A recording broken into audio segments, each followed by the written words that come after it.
Muy buenos días, ¿cómo están? Bienvenidos al cuarto Congreso Iberoamericano de Teatro.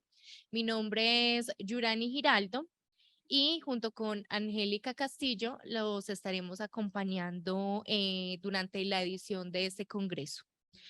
Bueno, este año los temas centrales son las problemáticas de las diversidades de las artes escénicas y la mesa del día de hoy trata sobre instituciones y gestión. Tenemos desde Argentina al maestro Germán Casella con la ponencia Sujeto político y teatro para las infancias. ¿Cómo se llena un significante? Desde Ecuador tenemos al maestro Diego Díaz con su ponencia Integración Andina como plataforma participativa para compartir experiencias escénicas. Desde Argentina tenemos a la maestra María Silvina Palotti y desde Colombia tenemos a la maestra Camila Severino con su ponencia Desjerarquizados, prácticas e imaginarios de la gestión y producción escénica.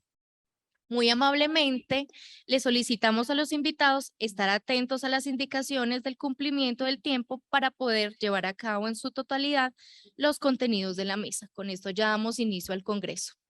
Iniciamos con Germán Casella, de Argentina. Bueno, muchas gracias. Gracias por la invitación. Voy a poner a compartir pantalla. Cualquier cosa, si no se ve, me avisan. Y bueno, voy a ponerme el tiempo también para no pasarme. Bueno, mi nombre es Germán Casella. Yo estoy en La Plata, Argentina. La Plata es la ciudad capital de Buenos Aires, la capital de nuestro país.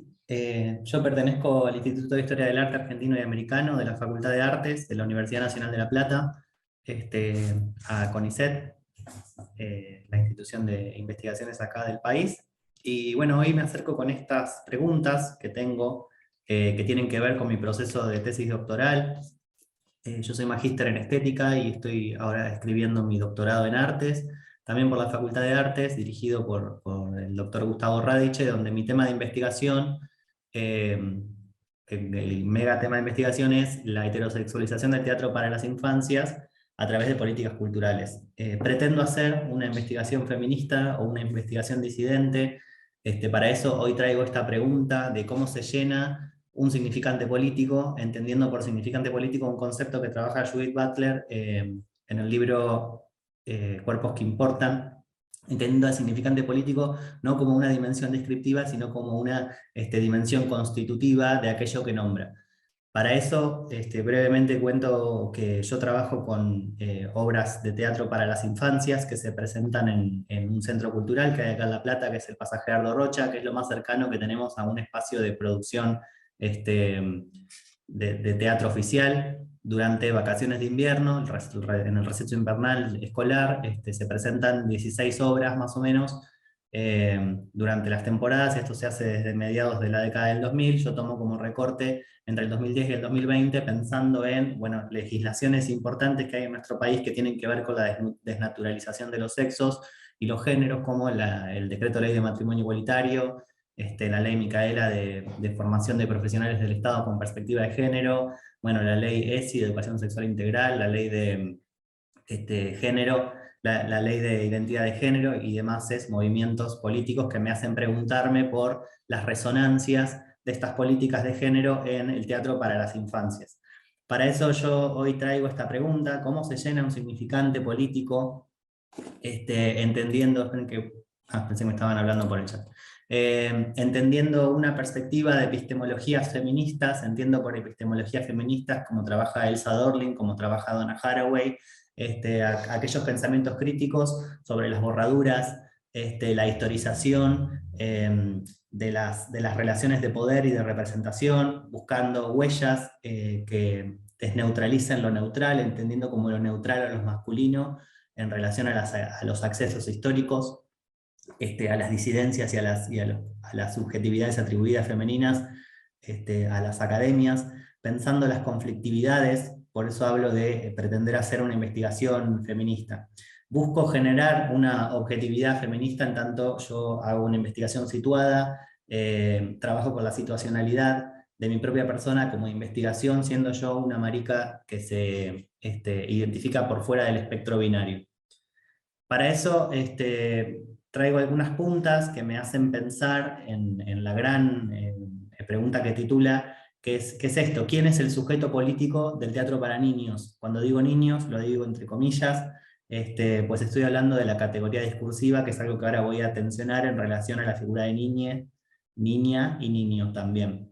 En principio me invito a hacer una crítica feminista, como trabaja Nelly Richard, una crítica que nos permita desenredar las producciones de sentido, los procesos de simbolización y representación, una crítica que nos permita desordenar los protocolos de lo posible, para pensar cuáles son los límites, para pensar hasta dónde se pueden empujar los límites al interior de la investigación del teatro para las infancias, que aún a pesar del gran desarrollo que hay en nuestro continente, sigue siendo un campo incipiente y vacante, específicamente en temáticas que tienen que ver con perspectivas de género.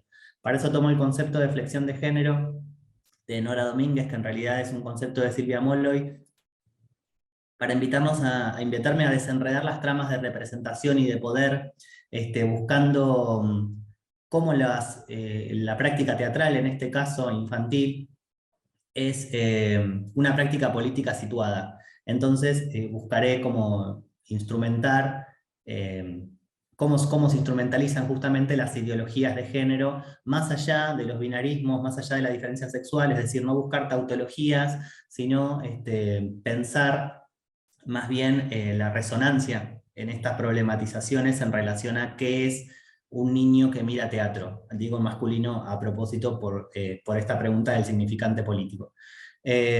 Para eso yo me paro en mi tesis de maestría, donde mi propuesta era que los discursos teatrales para la infancia son también actos performativos del género, en términos de Judith Butler, es decir, que constituyen un espacio de tramitación de la diferencia sexual y de apariencia de sustancia de los géneros. Es decir, si nosotros hacemos un análisis discursivo, entendiendo el discursivo como configuración social significativa de los teatros infantiles, vamos a poder quizás adherir a la idea de que lo que se dice en el teatro para las infancias es performativo por repetición estilizada de actos de los géneros que se pueden permitir, que se vuelven inteligibles al interior del teatro para las infancias. Por eso yo trabajo por la heterosexualización, entendiendo la heterosexualización como un amasijo de signos obligatorios.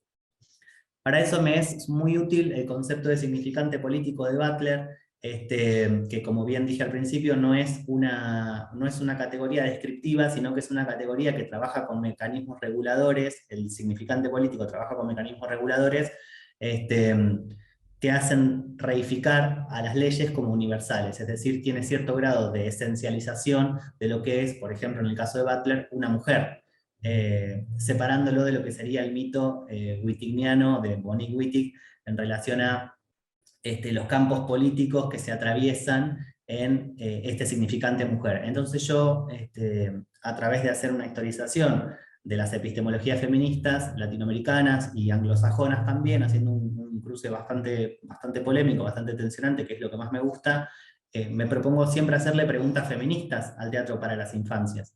Hay una pregunta que hace Simone de Beauvoir en El segundo sexo, que ¿es acaso la mujer algo en lo que la mujer se tiene que convertir? Entonces yo me pregunto si es el niño, entre comillas, como categoría estética, es el niño en el teatro para niños lo que el espectador debe convertirse. ¿Es algo en lo que hay que convertirse? Si es algo en lo que hay que convertirse, entonces el concepto de significante político me hace pensar a través de Butler en la representatividad radical que tiene esta idea de decir esto es un niño, algo es un niño porque algo no lo es, porque hay algo otro que no lo es. Entonces me interesa pararme en este carácter designativo que tiene el significante, volviendo a la pregunta que hacía al inicio de cómo se rellena el signo niño que mira teatro.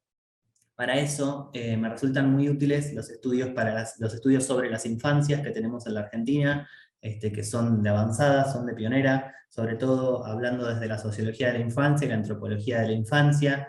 La entiendo, primero quiero aclarar esto, que yo uso la palabra niño entre comillas, cuando digo teatro para niños, porque estoy haciendo una apuesta que es política y estética para pensar las fracturas que se esconden en esta pretendida representatividad radical que tiene el nombramiento de niño como significante político. Pienso que las infancias son un objeto discursivo, son plurales, son espacios a ocupar, bueno, siempre tienen una designación por un otro, que es el colectivo adulto, marca esto una relación de linealidad en el ciclo vital, es decir, llegar a ser adulto, y en ese llegar a ser adulto hay una serie de cuidados, me sale decir, o sí, de definiciones que tienen que ver más con la carencia, que estéticamente o teatralmente no están permitidas, porque son finalmente lo que constituye al niño como sujeto político, es decir, como un significante que está elaborado, que lejos de ser esencializado, como podemos pensar desde una perspectiva más moderna, en realidad atrás hay una elaboración que es política y que tiene que ver con que es algo que se llega a cargar de citas de usos previos, diría Judith Butler. Para esto la antropología de la infancia es muy útil para mí, en tanto me permite pensar en la diversidad y la multiplicidad de sujetos que componen la categoría de infancia. Una perspectiva interseccional, en este caso, es ideal, pues entendemos desde los 80 y desde los feminismos negros que toda relación de opresión es de por sí interseccional, es decir, incluye no solo la variable de género, sino también las variables de clase, raza y edad. La edad, por supuesto, es lo que a mí más me atraviesa, pues estoy hablando de construcciones poéticas pensadas para un público específico. ¿Cómo se piensa ese público específico si es un significante? ¿Cómo se piensa en términos de marca? Para eso siempre busco los cuadros interpretativos. Como decía anteriormente, si yo pienso que los discursos teatrales son actos performativos del género, me interesa siempre buscar cuáles son los cuadros interpretativos que permiten la repetición estilizada, que finalmente generan la apariencia de sustancia. Acá estoy hablando desde Judith Butler. Hay una variable muy importante que me atraviesa, que es la de la heterosexualidad obligatoria, a través de Monique Wittig, pensando en, lejos de ser una opción o una propuesta, la heterosexualidad en realidad es lo que funda lo social para Wittig, pues es un sistema de opresión y sumisión basado exclusivamente en lo discursivo, determinando la existencia de los sexos como lo prediscursivo. Es decir, se vuelve algo indiscutible cuando la heterosexualidad, como dije recién, es un amasijo de signos que no permite hablar si no es en sus propios términos. Ahí me pregunto yo por dónde queda la agencia infantil, es decir, la acción social de las niñas en el mundo. Para eso me paro desde el concepto de género como un operador que permite desmontar políticamente lo que querramos enfrentar. En este sentido, el concepto de flexión de género que dije recién de Nora Domínguez y Silvia Molloy es muy útil para desenredar estas estrategias, es útil para pensar lo que rodea y a la vez expande los límites de lo posible en el teatro para las infancias. Me hace preguntarme por las retóricas de ocultamiento, es decir, de qué manera se poetiza la obligatoriedad de la heterosexualidad en el teatro para las infancias. Yo pienso que si las infancias son un conjunto de instituciones intervinientes, como dice Gabriela Dicker, yo pienso que el teatro para las infancias es una más de esas instituciones de la infancia, pues presenta y se pueden tensionar tramas de representación y de poder, pensándolo de manera articular, pensando al objeto como un objeto activo. Para eso mi propuesta, mi tesis es que al teatro, llevamos a las infancias al teatro a hacer género, es decir, llevamos a confirmar y tramitar los elementos políticos que finalmente generan la diferencia sexual y en un sistema heterosexual, entendiendo el feminismo como un movimiento antisexista, terminan generando bueno, lo posible y lo imposible en términos de demanda simbólica. Para eso a mí me interesa pararme también en el concepto de forclusión, y ya con esto termino. Entiendo que el teatro infantil hace a una cultura infantil, entendiendo la cultura entre comillas, pues no se puede aislar, hay que pensarla relacionalmente. Entiendo que el teatro hace una cultura, pero también es hecho por una cultura infantil, en tanto es constantemente una práctica citacional de lo que la infancia debe ser. En este sentido, vuelve a ponerse en juego el concepto de significante político, pensando yo en la fuerza de la prohibición. En esta línea, el significante político de Butler marca lo que es inteligible, es decir, lo que se puede leer, lo que se puede reconocer, y lo que vale, finalmente, en un sistema cis heteropatriarcal, frente a lo que no puede ser, es decir, lo ininteligible. El significante político es lo que ensaya los límites de lo que es, un niño o una niña, o en este caso específicamente un niño espectador. Por eso busco esta cuestión de designar posiciones, entendiendo al niño como un significante político.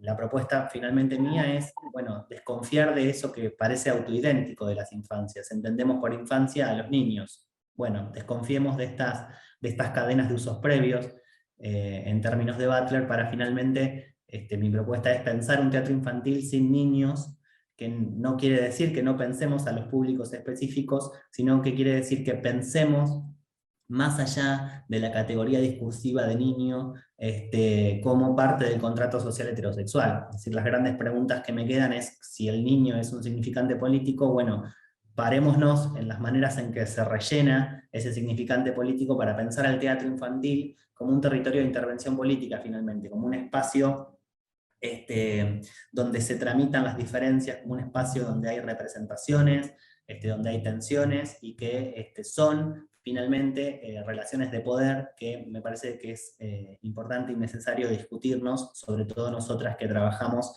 desde el teatro como organización política de la mirada y como experiencia y sentación de un hito en el devenir de la vida.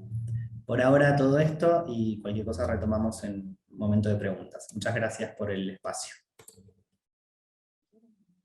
Hola, buenos días. Muchas gracias por este espacio de encuentro en la gestión de artes escénicas en la región andina, en este caso, Colombia, y que genera este espacio de integración internacional desde la divulgación del teatro. Bueno, yo vengo de artes escénicas ecuatoriana. Nosotros estamos desarrollando procesos de divulgación escénica. Bueno, nosotros estamos justo con un proyecto de divulgación de teatro ecuatoriano y donde buscamos generar, bueno, déjame este por acá.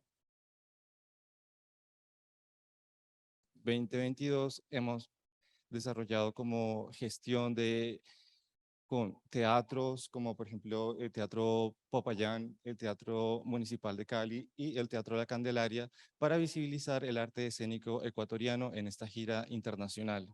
Nosotros queremos seguir con esta especie de articulación y queremos eso, como ver cuáles son como las posibles puertas y posibles vínculos institucionales. Nosotros somos nuevos en esta dinámica de poder generar como un circuito pues que sea estable, que sea continuo. Nosotros creemos que la circulación tiene que ser como hermanada a nivel institucional, ¿no? Que se vincule, por ejemplo, Iberescena, que se vincule la CAM, los ministerios de cultura del Ecuador, de Colombia, de Perú, de Bolivia. Esa es como la invitación que queremos hacer para visibilizar este circuito.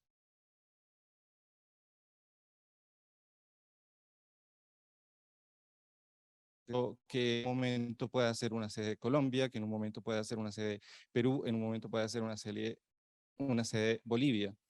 Esto es lo que queremos como generar como proceso de desarrollo, proceso de visibilización del arte escénico andino que pueda tener una ida y vuelta.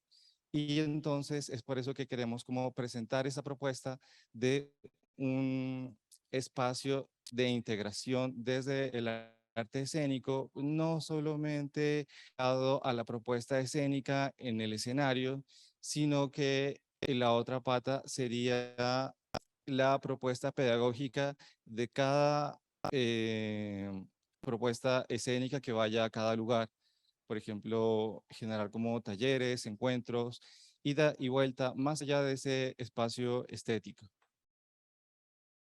Bueno, ahora les voy a compartir cuáles han sido nuestras gestiones para poder desarrollar esta propuesta, digamos, en Colombia, que no ha sido nada fácil. Nosotros como no quedamos seleccionados, digamos, como compañía de teatro escénica, o sea, no respeta la decisión curatorial, pero sí había la iniciativa de hacer esta circulación en Colombia con esta compañía ecuatoriana, visibilizar el arte escénico ecuatoriano y generar vínculos estratégicos con teatros en Popayán, en Cali y en Bogotá. Nosotros hemos acordado como ser partícipes de los escenarios públicos en Colombia a cambio de retribuir al arte escénico colombiano con una invitación especial al Teatro La Candelaria para que vaya a Ecuador, generar todos los circuitos diplomáticos, culturales, para que se pueda desarrollar este intercambio con el Teatro La Candelaria a cambio de nosotros participar de la infraestructura pública. Por ejemplo, la infraestructura pública que se puso en juego para que el teatro ecuatoriano esté presente en Bogotá es como la institucionalidad pública de la cultura de Bogotá, que es IDA Artes.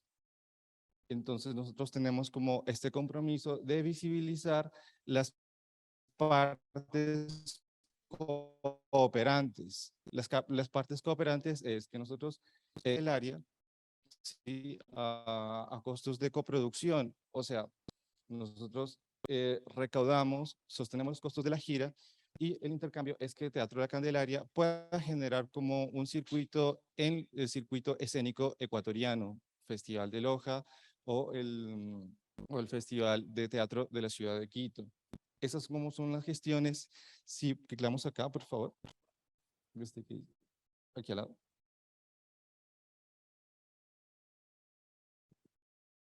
¿Cómo generar vínculos específicos y estratégicos para visibilizar el arte ecuatoriano? Pues hemos tenido que eso, como hermanarnos también con la institución pública de Colombia y también con la institucionalidad del Ecuador. Esto es lo que buscamos sostener en el tiempo para que el teatro ecuatoriano esté presente el año que viene. Entonces, como que buscamos estrategias de este tipo, vinculantes, cooperantes, que generen estos espacios como de dinámica cultural y que se pueda sostener en el tiempo. Creo que aquí también estoy como para hacer como aprender también y generar como unas preguntas, o sea, cuáles son como los espacios de cooperación que nos quedan, cómo poder vincular a la LACAM, cómo poder vincular a Iberescena para sostener estos proyectos particulares. Eso es lo que estamos buscando. El resultado de esto es que es como un proceso como que sí nos sentimos como solos, que la inversión es muy fuerte, que llevar la gente al teatro se ha vuelto un poco complejo. Creo que sería importante ver cómo poder visibilizar procesos de gestión cultural pública en marcos que se puedan sostener en el tiempo, como si pueden haber como más charlas o más encuentros o durante el año, porque sí sentimos que es un poco como complejo poderse acercar a la institucionalidad y llevar de todas formas un proceso de circulación escénica. Entonces, sí, esta es como la visibilización de teatro ecuatoriano que hemos desarrollado, pues nos ha ido muy bien, hemos desarrollado una temporada en Popayán, en Cali.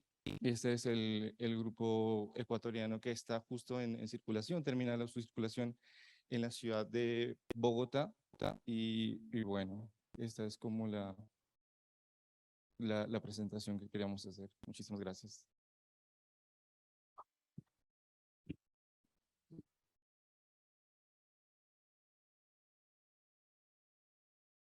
Bueno, continuamos con María Silvina Palotti desde Argentina. Bueno, muchas gracias por esta oportunidad de contar un poco la experiencia que estamos teniendo acá en Argentina. Escuchaba a Germán y escuchaba acá al compañero de Ecuador, muy interesante, hermoso esto de encontrarnos. Bueno, me presento, mi nombre es Silvina Paliotti, soy actriz y docente de teatro, recibida en la Universidad del Centro de la provincia de Buenos Aires. Y espérenme un poquitito. Ya estoy, ténganme paciencia. Ahí estamos. Bueno, y quería contarles un poco Proyecto Archivo, que es un proyecto que nace justamente de un proceso de encuentro a partir de la virtualidad en la que un grupo de teatristas nos reunimos virtualmente para formar parte de un consejo dentro de la provincia, que es el Consejo Provincial de Teatro Independiente, reunidos por regiones dentro de la provincia de Buenos Aires. Y reunidos en la región 11, en ese momento empezando las gestiones de una nueva organización dentro del Consejo Provincial. Así que representantes de los distritos que formamos parte de esa región, nos reunimos para conversar del teatro que teníamos en nuestras ciudades, en nuestros distritos. Es así que en ese momento Florencia Berruti, quien es la consejera actualmente de la región 11, nos preguntó qué pasa en Tres Arroyos, qué se hace en Tres Arroyos.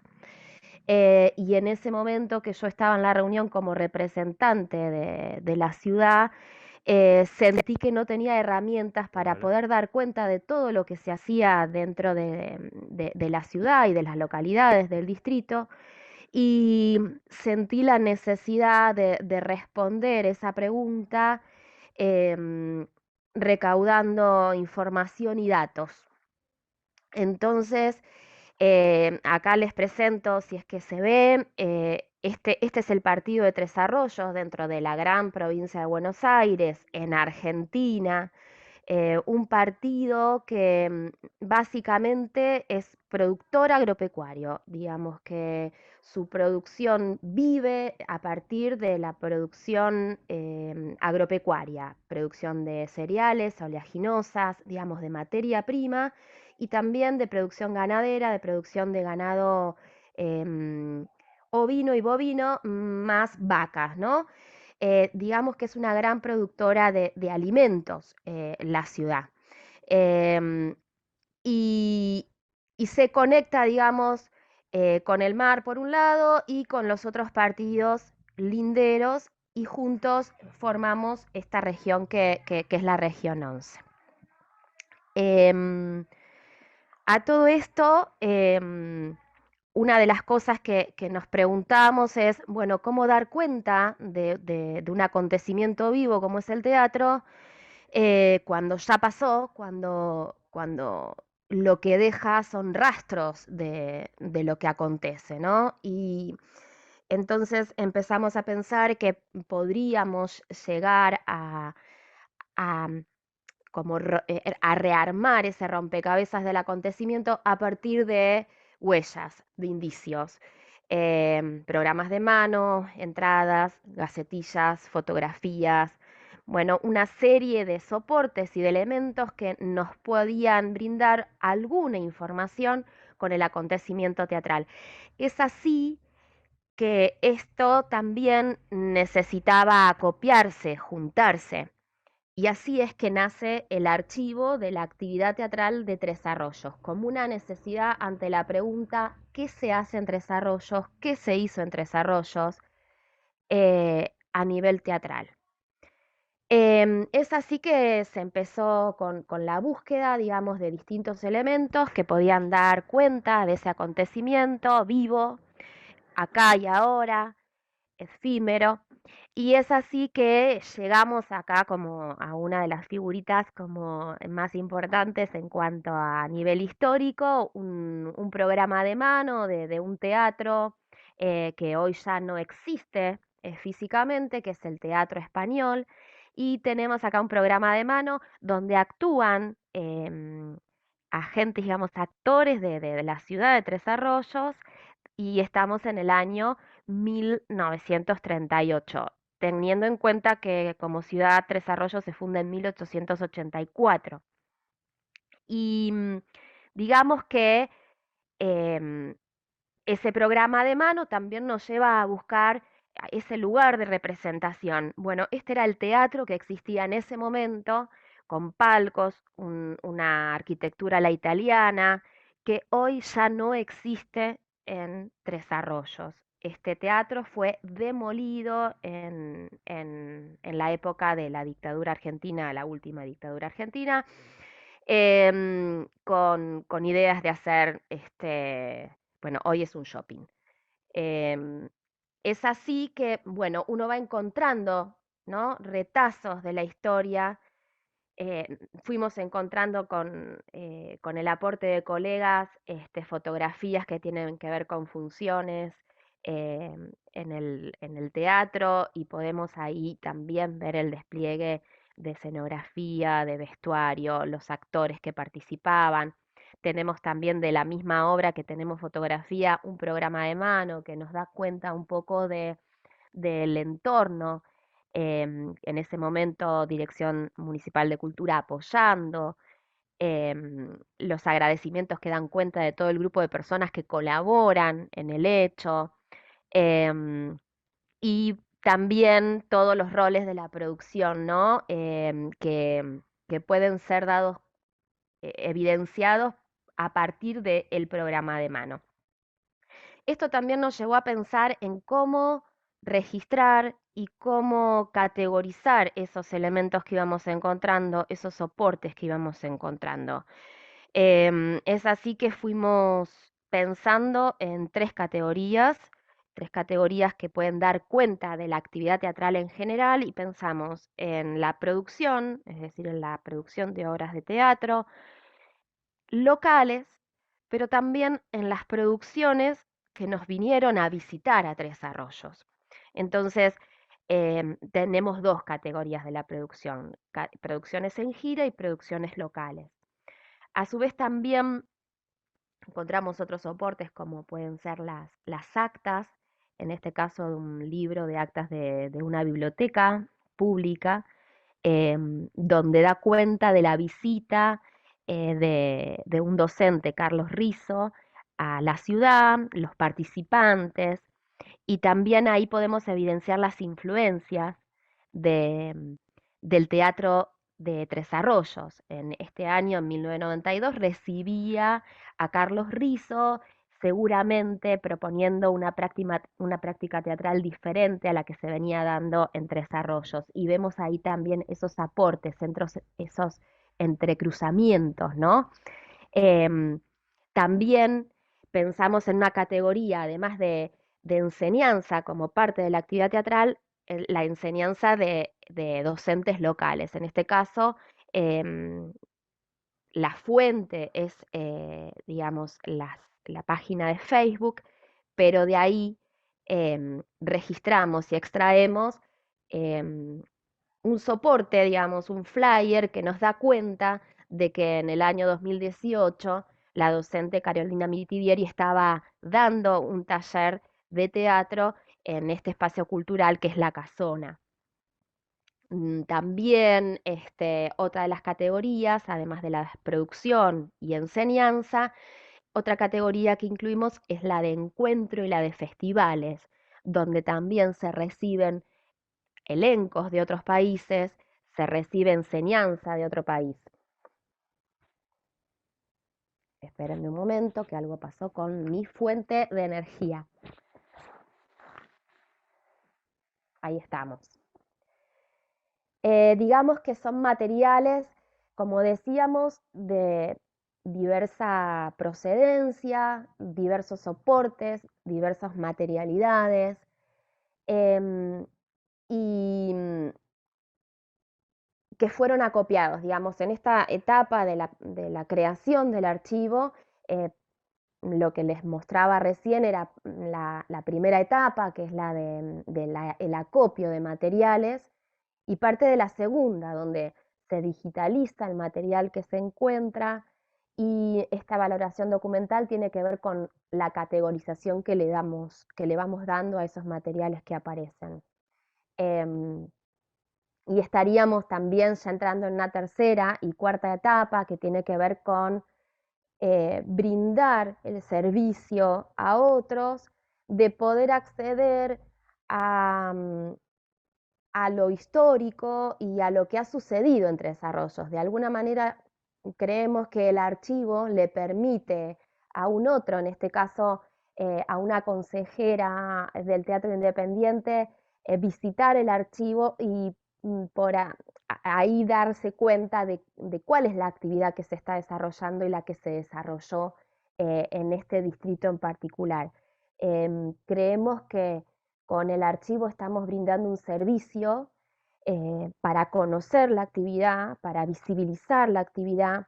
A su vez estamos queriendo conservar esa memoria del teatro de Tres Arroyos, poder dar indicios de de lo que ha sucedido, de quiénes hemos aprendido, qué teatro hemos visto, en qué encuentros hemos participado. Creemos que también es una fuente fundamental para quienes estudian, digamos, el teatro, poder brindarles un corpus que luego puede ser investigado desde diferentes perspectivas, diferentes teorías. Para divulgar y para democratizar, digamos, esta información, estamos construyendo una página web que en este momento está en proceso y que de alguna manera nos permite brindar ese servicio más allá del territorio, es decir, que desde Colombia pueden estar visitando la página del archivo y conociendo qué es lo que se ha hecho y ver qué cruces qué parentescos podemos tener, qué cruces podemos hacer. Y eso también es lo que nos permite, digamos, ser parte, ¿no? de una cartografía teatral, como dice Jorge Dubati, que hable, ¿no? del teatro del mundo. Y volviendo y haciendo así como un poco más pie en los objetivos, decíamos que el archivo busca colaborar en la conservación y el cuidado de la memoria del teatro local, evitar la pérdida material del patrimonio cultural, em, y visibilizar su historicidad y sobre todo esto, ¿no? Colaborar en la construcción colectiva de un conocimiento que aporte a la construcción de cartografías teatrales, de recorridos, de mapas. Bueno, acá cito a Jorge Dubati en su libro de Introducción a los Estudios Teatrales cuando propone al teatro comparado, ¿no? Como una disciplina que permite estudiar los fenómenos teatrales desde distintos puntos de vista, de su manifestación territorial, y la importancia, ¿no? de un archivo como corpus para conservar la memoria de la actividad teatral. Pensamos que de alguna manera estamos aportando un pensamiento plural y un pensamiento diverso porque el archivo pretende alojar con su diversidad de formas y soportes a las múltiples manifestaciones de la actividad escénica, happenings, intervenciones, teatro callejero, y también poner en evidencia que el acontecimiento teatral es un hecho colectivo, que es un hecho donde se unen la multiplicidad de voluntades y de fuerzas de actores y agentes en la realización de sus tareas conjuntas para que el acontecer teatral suceda. Y por otro lado, también alojar a las diferentes formas y a los diferentes acontecimientos que se han dado en la historia. De alguna manera quisimos participar, digamos, con esta experiencia para brindar, digamos, este recorrido de trabajo que estamos abiertos a compartir y cuando terminemos en un futuro también poner al servicio de los que quieran conocer el teatro de Tres Arroyos, una parte de la provincia de Buenos Aires. Por supuesto que acá este trabajo brindo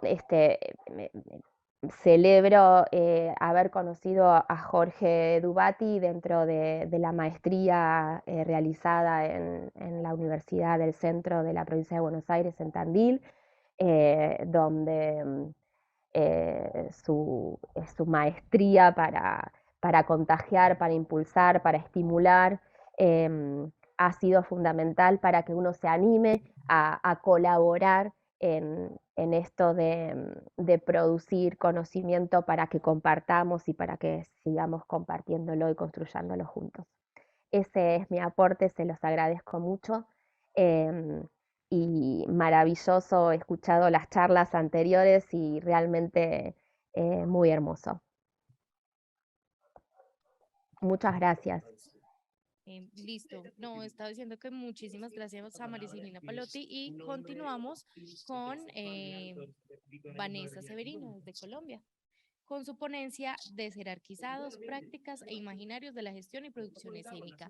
Les pedimos unas disculpas a todos ustedes, tuvimos un inconveniente con la conexión, entonces por eso se truncó un poco como las presentaciones. ¿Listo? Con mayores éxitos en algunas partes y en otras. Hola, hola, ¿ahí me oyen bien? Bueno. Sí. Acá también. Hola, hola, hola, hola. ¿Sí? Ah, listo. Solo que lo tengo que usar. Listo, perfecto. Bueno, ¿cómo están? Buenos días, bienvenidos. Qué rico que estén acá. Les presento a mi compañera Andrea Zúñiga, que me va a acompañar en una relatoría gráfica de lo que vamos a conversar. También siéntanse como cómodos de levantar la mano, decir lo que les apetezca en algún momento. Creo que eso retroalimenta mucho la conversación que vamos a tener. Y la idea de lo que quiero presentarles hoy es una estructura muy inventada, muy ficcionada, no está terminada, está en proceso de creación, acerca de cómo desjerarquizamos o cómo nos relacionamos artísticamente, no está enfocado únicamente en el teatro, sin tantas jerarquías o sin estructuras hegemónicas o con un pensamiento menos colonial, cómo creamos unas formas de agremiación un poco más desde el cuidado. Entonces nos inventamos este nombre que se llama Desjerarquizados, prácticas imaginarios de la creación, gestión y producción escénica y musical. ¿Puedes avanzar ahí? Ah, qué bien. ¿En dónde? Ah, ¿en dónde? A ver, acá adelante, acá atrás. Listo, súper. Bueno, entonces hay partecitas que les voy a leer literal, hay otras que vamos a conversar como más tranquilamente. Esta fue una reflexión que después de escribir la ponencia me llegó como una noche un poco más tranquila para que no fuera tan acartonado. Entonces pensaba que el teatro es un arte nostálgico, definitivamente. Creo que tenemos que partir de esa premisa en la que ya no vivimos pues como en la antigua Grecia, donde era el único medio de representación, sino que pues tenemos que competir entre unas comillas gigantes con un montón de otras posibilidades de sensibilización y de manifestaciones artísticas. Y eso también nos lleva a pensar un poco en el entusiasmo, cómo el entusiasmo en las artes hace que nos sintamos precarios todo el tiempo, porque como la sociedad nos hace ver que disfrutamos mucho nuestro trabajo y eso quizás está un poco mal, entonces uno está siempre súper entusiasta, como, ay, yo voy, yo lo hago, no importa, el gratín, lo que sea, y creo que eso nos conduce a unos escenarios de precariedad un poco complejos. Luego, hay otro elemento que van a escuchar en la conversación, que es un nosotros pensante, cómo no nos hablamos siempre desde la primera persona, sino cómo nos estructuramos como una masa un poco más colectiva que piensa. Luego, alianzas incómodas e impredecibles, como el teatro tiene alianzas que pueden ser muy incómodas y cómo también llegamos a relacionarnos con unos lugares insospechados. Y esto se los voy a leer literal porque me gusta mucho, que dice: el poder de la ficción para remendar, llenar, eclipsar los vacíos de sentido cuando nos aliamos para crear, la silenciosa tensión de mutar, de desjerarquizar nuestras relaciones y nuestras prácticas artísticas. Entonces acá va el otro elemento importante, que es toda la propuesta de esta charla es cómo mutamos y hacia dónde estamos mutando. Voy a dejar la ruta para el final, que hoy me di cuenta que concluye más que guía. Entonces, quiero empezar por hablar de cómo esta época en la que nos relacionamos con los eventos artísticos, independiente de la manifestación que sea que vayamos a ver, representa una época en la que la mirada se enfoca en algo, pero excluye otras cosas. Entonces, cuando uno piensa como en por qué el Festival de Teatro de Manizales este año tiene la mirada en la diversidad, pues obviamente como época estamos empezando a retratar algo importante, y son estos lugares en los que hay cuerpos y cuerpas súper diversas, súper divergentes, y esto es una de las conclusiones que vamos a ver más adelante, pero cuando yo les hablo del teatro como un arte nostálgico, tiene mucho que ver con, ya no está la música, el teatro y los libros también, no están hablando de los discursos hegemónicos de poder. Si nos damos cuenta, las obras clásicas siempre hablan como de el héroe que con un hacha y una pistola hizo como severa conquista, y creo que eso ya pues es un poco obsoleto en la forma en la que nos narramos como sociedad, porque estamos viendo cómo las manifestaciones artísticas están narrando otras estructuras de relacionarnos, más desde el cuidado, más desde las disidencias de género, más desde lo trans, pero no solo lo trans desde el género, sino lo transdisciplinar también. Entonces, que tengamos como la mirada en esta forma de entender la representación dramatúrgica como un contenedor más que como un héroe. Como en un contenedor puedo meter muchas cosas que como red me ayudan a contarme mejor, a que si solamente tengo un arma, que es un arma o un personaje principal que es el que va epopélicamente a salvarnos. Este es un artista catalán que me gusta mucho, que se llama Quim Vigas, y esta frase la dijo este año en un festival que se llama Fira Tàrrega, y es cómo pasamos de buscar el efecto al afecto. Somos muy efectivistas en el mundo artístico, es como, o en el entretenimiento, es como de este lugar espero que el otro reaccione de alguna manera. Y la propuesta de Kim es cómo empezamos a relacionarnos desde una estructura de afectos. El impulso de supervivencia que lo impregna todo tiene mucho que ver con la precariedad que les mencionaba antes. Nosotros necesitamos ser efectivistas porque tenemos que sobrevivir, porque ser artista es muy extraño, entonces la sociedad cree que nosotros no podemos vivir de lo que hacemos, entonces siempre estamos ahí como en esta búsqueda de supervivencia. Y lo que sucede cuando uno busca más los afectos que el efecto es que nos convertimos en seres más híbridos, y con híbridos nos referimos a que somos más porosos, o sea que tenemos más margen para innovar. Innovar es una palabra muy embustera y muy rara, porque además nos la han metido, entre otras, como el emprendimiento y como todas estas palabras tan extrañas que no tienen nada que ver, como en una estructura, como si no innovas, no vas a salir adelante. Pero la propuesta, igual les voy a leer esta definición de la RAE que dice: innovación, mudar o alterar algo introduciendo novedades. Actualmente, el cambio o la innovación en las artes proviene principalmente de dos lugares. Una, la capacidad de transformar el espacio donde nos representamos, ¿sí? Entonces, ¿por qué el teatro tiene que suceder solamente en cajas negras? ¿O por qué la música tiene que suceder solamente como en un lugar teatral también, ¿sí? Ser capaz de pensarnos artísticamente en otro tipo de espacios es una forma de mutar. Y la segunda tiene que ver con el papel que se le otorga al espectador. Y eso nos lleva a este lugar, y es que ya no hay una sola persona que mira, sino que todos se miran y son mirados a la vez. Esta es como una de las palancas que quería mencionar cuando pensamos de qué manera nos reflejamos o nos retratamos como época, y cómo cuando hacemos cualquier manifestación artística o cultural somos capaces de ver cómo nos estamos mirando todos a la vez. Hasta ahí, ¿qué tal? ¿Preguntas, dudas, comentarios? Listo, muy bien. Venimos entonces en esta línea de imaginarnos cuando nos miramos, si podemos decir que los artistas aguantan hambre. ¿Ustedes qué creen? ¿Un poco? ¿No dijeron acá? ¿Qué más? Estoy siendo igual como así bien contestataria porque sé que la pregunta no es única, pero quisiera como esa primera respuesta, ese primer impulso. ¿Hubo un sí? Si te mueres de hambre, como de que no tienes con qué comer. No debería, ¿verdad? Pero uno a veces le dicen eso, ¿no? Como voy a estudiar tal cosa, vas a aguantar hambre, te vas a morir de hambre, exacto. Exacto, ¿sí? La otra pregunta es si los artistas pueden negociar. ¿Sí? ¿Qué más? Dice. Bueno, hay también una lógica acá como de purismo, de no, yo soy artista, yo no negocio. Y vamos a este otro lugar en el que la negociación y el acuerdo es una propuesta creativa. Los contratos no son este papel horroroso en el que uno se siente poco enunciado, poco reflejado. Por el contrario, nosotros podemos ser tan creativos en el proceso base como en el proceso de negociar y de llegar a acuerdos.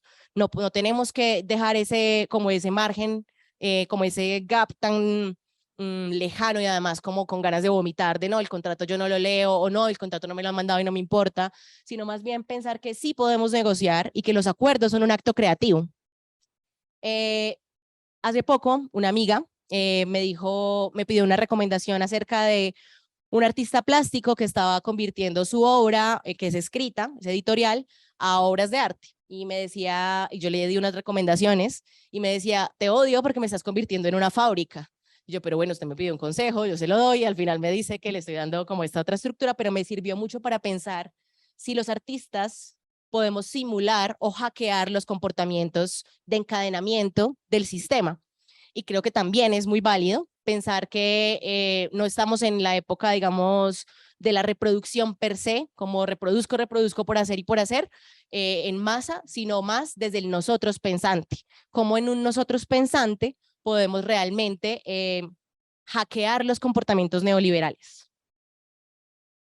Esto es una canción de una artista manizaleña con la que nosotros trabajamos, que hacemos música y teatro y muchas cosas maravillosas, que se llama El Favorcito. El Favorcito es una historia de la vida real, tristemente manizaleña también, en el que le pedían pues que fuera a cantar a la buena. Entonces a mí la parte que más me gusta de esto es no hay presupuesto, no hay conexión, no hay micrófono ni amplificación, pero cante mamita que usted tiene voz y ponga cuidado que hoy viene el patrón. Entonces también está como este otro lugar en el que nos vamos a tener que resistir a que la sociedad siempre nos vea desde este lugar de opresión. Entonces por eso estamos otra vez desjerarquizando. ¿Cómo desjerarquizo esto? Pues quizás te hago una canción y no me da pena decir en público que esto me ha pasado, ¿sí? Y cómo desde ahí vuelvo y creo una ficción para que no sea siempre ese lugar como perpetuo de opresión. Bien, vamos a leer esto literal. A veces, aunque intento abrazar la burocracia como parte vital de mis maneras de gestar arte y cultura, me sobrepasa, me sabe a mierdis, después me encuentro, nos encontramos, los escucho y cojo fuerza y ganas, cojo ira para ganarle a los impuestos y a la morronguería de la interpretación de las leyes culturales, el afán patriarcal de producir lucra y el afán patriarcal de producir lucra. No está fácil, pero esto suena muy rico. Esto también fue como una reflexión que hice un día después de luchar con 4 instituciones públicas que no entienden que las artes escénicas en Colombia no están grabadas con la retención en la fuente. Y si yo digo eso después de leer como algo como más atravesador, es como, ay, qué raro, está hablando de impuestos y de tributación, pero está hablando a la vez de que se siente triste. Entonces es como me mantengo en esa tensión todo el tiempo, ¿sí? Como, ¿cómo hago para que realmente mi forma de entender la interpretación de las leyes culturales sea un acto de resistencia también? Y hay muchas veces que es horrible y que la gente dice, no, es que es burócrata, pero no, en realidad es mi forma de hacer una resistencia desde la creatividad también. Bueno, esto es una de las, quiero comentarles también que la mayoría como de la línea de pensamiento de desjerarquizados está basada en el estudio de 2 filósofas que me gustan mucho, una que se llama Marina Garcés, que se les recomiendo mucho, y la siguiente se llama Remedios Zafra, ambas son españolas. Ay, se me fue. Ahí. Y este es un pensamiento que, digamos, expandí a partir de una reflexión que hace Marina Garcés. El pensador de Rodin nos ha dejado la imagen individual de un gesto doblado sobre sí mismo, dibujando un círculo cerrado sobre desnudez intemporal y la ha convertido en la icónica. Pensar juntos es crear contexto donde las ideas que compartimos lleven a los pensamientos de cada uno, más allá de lo que cada uno podría pensar por sí mismo. Entonces, esta idea del hombre o la mujer intelectual, que por cierto patriarcal o hegemónicamente es un hombre el que piensa, cómo la deslegitimizamos un poco y la desjerarquizamos incluso en la figura de estatua o de patrimonio y nos convertimos en un yo más pensante de forma plural. Esa es la propuesta. Y cuando uno es capaz de relacionarse, que siento que es, por ejemplo, lo que estamos haciendo con André. André es una amiga de la ciudad que yo conocí hace unos meses, y siento que me ha acercado también mucho a sus conocimientos en términos de la investigación y este acercamiento como a los saberes situados. Si yo pienso sola no va a ser tan bonito como si pienso con Andre. Entonces es como de qué manera también confío en la forma en la que están pensando los otros y hacemos un yo pensante que va proponiendo otras formas de estructura. También esto es, aunque teníamos la confianza como de que nos podría salir muy hermoso, estamos improvisando un montón. Y eso también hace parte del yo que se pluraliza para pensar. Bueno, aquí vamos a entrar como en la parte ya más de posibilidades y de propuesta de la conversación, que tiene que ver con cómo los procesos de creación escénica contemporáneos los consideramos ecosistemas en los que podemos transformar de forma estética, ética y poética. Pero la propuesta es desde los cuidados. Entonces, los cuidados no han sido como un lugar que uno pueda enunciar de forma creativa al momento de armar un proyecto, porque uno piensa que el proyecto tiene que ser efectivista, tiene que ayudarnos a no morirnos de hambre y tiene que responder como a unas lógicas en las que nos quejamos, de, ay, es que no apoyan, pero no es que no se trata solamente de que apoyen o no, sino de cómo desjerarquizamos o proponemos otras estructuras en las que puede haber una lógica que le conviene más a esta época de la que estamos hablando. Entonces, a ver, por ahora suena todavía muy grande, vamos a bajarlo un poquito más. Esta es una propuesta de una artista que conocí hace poco, de Argentina, y es que habla de cómo hay maneras de hacer y pensar de artistas gestores. Entonces también vamos a deslegitimizar un poco esta idea del artista de la cueva que se encierra a crear y no se unta de otros procesos, y pensamos en este perfil que es más una mutación, como hablábamos al principio, de la investigación, la práctica artística, la producción, la docencia, la gestión, la curaduría. Y también son performers que a la vez son comisarios, militantes, realizadores, escritores. Y esto tiene mucho que ver con cómo hace muchos años, si uno piensa hace siglos, pues los grandes pensadores eran filósofos, matemáticos, científicos. Y no se trata de que seamos toderos, pero sí de que nos dejemos atravesar y mutar un poco más como en esa propuesta de qué manera me enuncio al momento de estructurar o participar en un proyecto. Luego esto dice, cuerpo artefacto, deseante y animal ficticio que se relaciona, lame y afecta lo público y lo privado. Embiste al idealismo arrogante y autodestructivo, colecciona identidades para producir pensamiento. Un momento, ¿dijiste producir?